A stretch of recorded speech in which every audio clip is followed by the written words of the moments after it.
Hey, Scott. Hey, what's going on?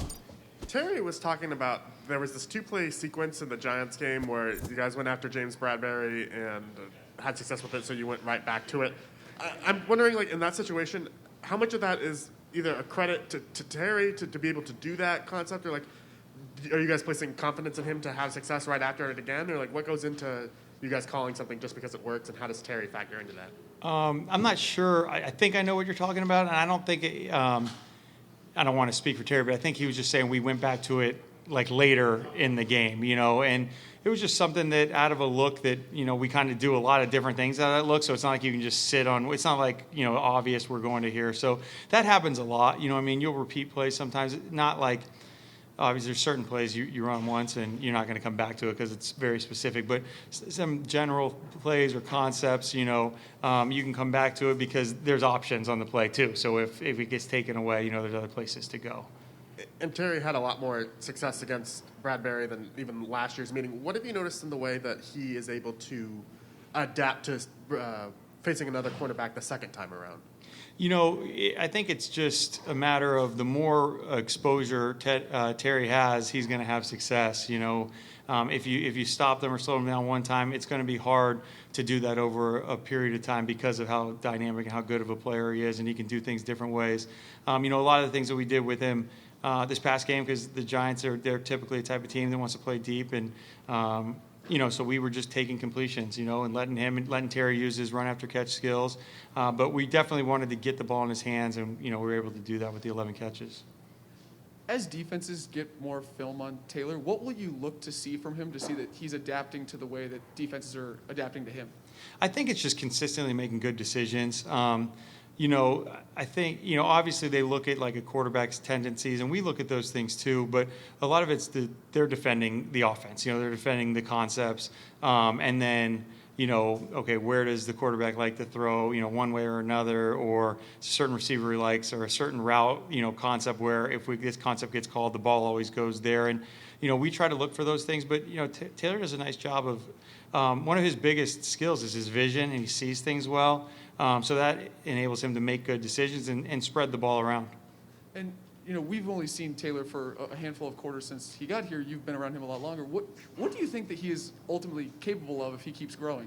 I don't know. Those are hard questions to ask. I think that he can consistently play the way he's been playing. There's nothing that says that. And there's going to be ups and downs. I mean, this league is very challenging. And, the best players in this league, have tough games. And but his ability to kind of push through that, and just the skill set he has, like I was saying, with the accuracy, with the decision making and the vision, and then his athleticism. He's got the skill set to continue to be successful. I know the sample size is still kind of small, but just through 2 weeks, what have you seen from the offensive line in general? What do you like? What do you want to see just in terms of continued improvement, et cetera? I think they did a nice job this past week. The first week, we did some good things. We ran the ball well. There were some issues that we had with some protection, and it was obviously a challenging group. And then this past week, we protected really well. I mean, we threw 46 passes, but we dropped back when you count scrambles and then the one sack close to 50 times, which is a lot, obviously. And to only give up one sack, that was really Taylor's fault. I mean, it was the first third down, and he tried to run out of there and lose his yards. That ball's should have been out of his hand. That wasn't something where we got pressure right now. There were some pressures, and those are things that we're continuing to work on. But I felt like going from 1 week to the next, the guys did a much better job, and we did a nice job blocking in the run. We just it was more of a pass heavy type of game. In your tight ends group as a whole, how do you feel about the depth behind Logan Thomas? Have you seen guys really step up and develop? I know Ricky Seals-Jones had that catch, but have you seen what you wanted from that group? Yeah, definitely. I mean, we, the last week, we were in 11 personnel most of the game. Ricky, he only played 7 plays, but, those 7 plays he was in, between, I think he blocks well. He's very, he plays physical. He's a tough guy. He's not afraid to mix it up, and then made the unbelievable catch, for the touchdown. So from what we've asked of him, he's been doing a great job, and he's doing well in practice also. Scott, obviously when you get Ryan Fitzpatrick and Curtis Samuel, it's to help the whole offense, but both those guys would directly obviously help Terry McLaurin not receive as much attention, improvement of quarterback, whatever it may be. He still obviously is continuing to produce. obviously Taylor has done a good job as well. But what does it say about Terry McLaurin that kind of, regardless of what keeps happening around him, he's able to step up and produce? I think, Terry's he's just locked in, and he's a serious guy, and he plays hard, and he finds a way to get it done. Sometimes, the way he catches the ball is not necessarily exactly how, you would normally see someone adjust to it, but, he gets it done, and, he doesn't take plays off. He has a good understanding of, finding the open holes in zone, and it's hard to stay with him, when you play man-to-man. So, no matter who the quarterback is, when guys get open, the ball goes their way. And we try to find a way as a coaching staff to get the ball in his hands. And, he continues to do that. He gets open. And then the other thing that, like I was saying earlier, he produces after the catch. I know it happened almost a week ago, but we haven't talked to you since the fourth quarter call where Taylor threw the interception. Just what were you thinking there, and maybe what could he have done better on that play? Yeah, they had all their timeout. They just used their first timeout. It was outside of 2 minutes. You still had the 2-minute warning. We're not just gonna run the ball and just give them the ball. We want to win the game on offense. We're always going to factor in to all that, the clock, whatever, where we are on the field. We were backed up. We had gotten the one first down, and we're just trying to win the game on offense. And we're going to play aggressive, and I wouldn't change anything from the play call. And then Taylor, I think he just kind of overthought it. It's a progression. He kind of skipped a step, and Terry actually did a pretty nice job of running interference, and that's why he was delayed a little bit. But it was just Taylor, kind of forcing a ball where it shouldn't go. And they made a play, and then fortunately our defense stopped them, and we were able to go get the field goal and win the game. But that was a tough couple minutes waiting for that ball to come back to us. Hey, Scott, going back to some of your history with Taylor, what was the deficiency or perceived deficiency he had that kept him from being a drafted player, kept him from really sticking on a roster for a few years, and what has he done to reduce or eliminate whatever people thought he couldn't do? Well, it's a pretty complicated question. It's not the way you asked it, but just the answer that he's from a small school. Okay, he was not recruited out of high school. He started as an FCS school that became a FBS or whatever. Was not invited to the combine, and he's little. So all of those factors kind of led to him flying under the radar. Now, he's a very good athlete. We signed him in Minnesota as an undrafted free agent, and he made our 53-man roster because of the way he performed in the preseason. As far as the sticking on the roster goes, he's had some untimely injuries, and I think that's set him back his time. And then also, people, for whatever reason, they fall back to their original evaluation on people. So he's always going to be seen as an undrafted guy until he continues to do the things he's been doing, but he's got to do it over time. As soon as a guy like that, he can have 5 great games, and if he has one bad game, it's like, oh, well, here's the undrafted guy that everybody knows. And I'm not saying it's fair or not fair, but perception's reality, and that's just how things work. So, when you have somebody like that, they got to do above and beyond to get an opportunity. Fortunately for us and for Taylor, he was able to get that opportunity, and he's really played the way that he's played in the preseason. If you look back on the tape, and he's earned the confidence of this team and everybody around him. Hi, Scott. Ron Rivera talks about wanting to get Cam Sims more involved in the offense. Do you feel that way too? And are there any other players who you feel like you want to see more involved in the offense that you haven't been in the first 2 games? Yeah, and I think when we get to small sample size with 2 games. We play a lot of different guys. I think that Cam and Diami, they've both kind of been playing the same spot, and they're both playing there. And both of those guys, you would like to see the ball go their way, but sometimes it doesn't.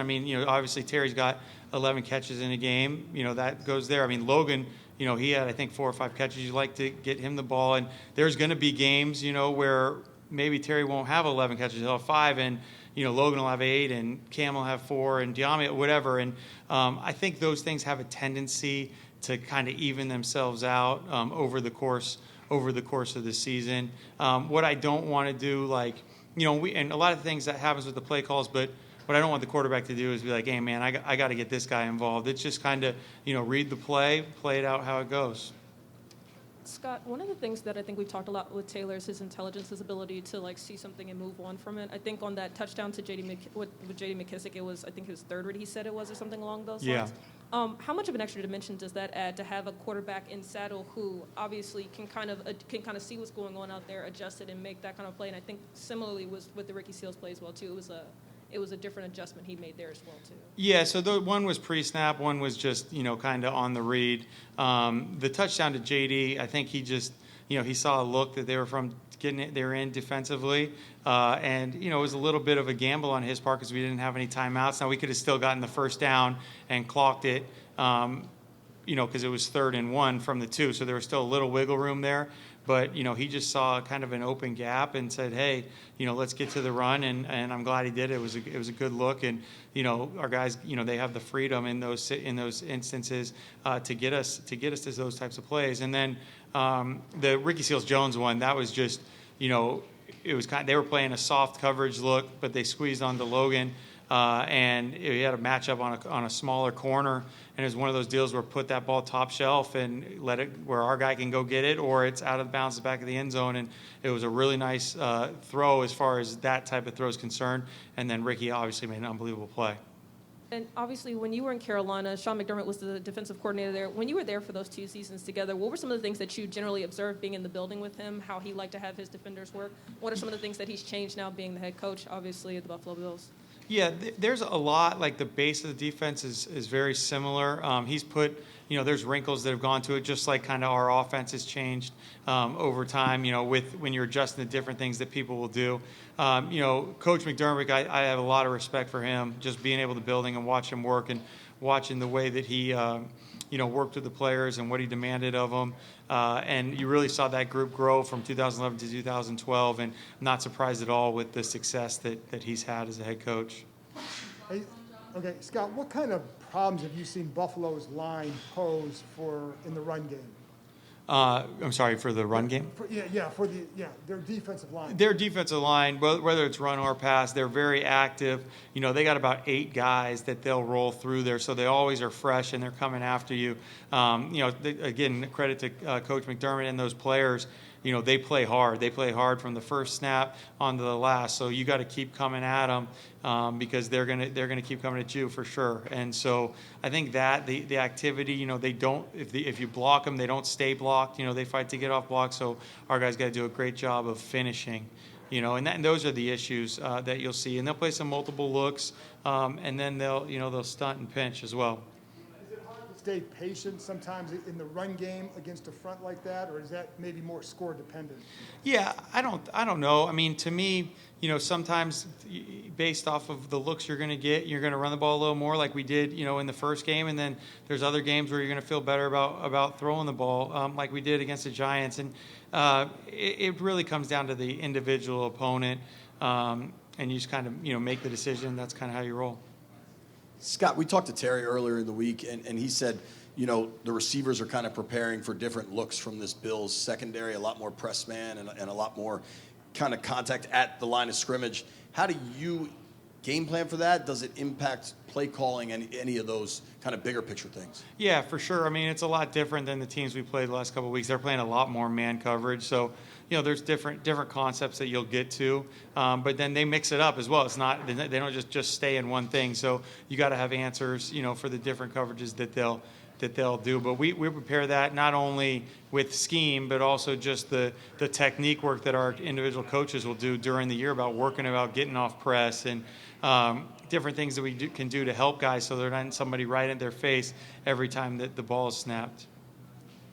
And Taylor, this is kind of his first road start ever in the NFL. Last year, no real crowds. This is going to be a very different experience for the whole team. You're calling plays, you're in his ear. Do you guys talk about that, try to prepare for that? This Bills crowd is known to be pretty serious. Yeah, and we prepare for it as far as working silent count. We have had crowd noise at practice today. And a lot of that is just do a great job with our communication. Once the ball's snapped, then you just try to get him to go play. I don't want to make too much of it for Taylor where he makes it more than it is. Just what I stress with him is make sure you do a great job communicating. Make sure you're looking at guys when you're talking to them so they can also read your lips as well as, try to hear you, and then we got to get out of the huddle and get to the line of scrimmage so we don't get stuck against the clock where they can time up the count that way also. But, he's just got to go play, and that's what he's done a great job of, and you've seen that, and I think he'll do that, and, we'll get rolling early, and it'll be just like any other game. Okay. Thanks, guys.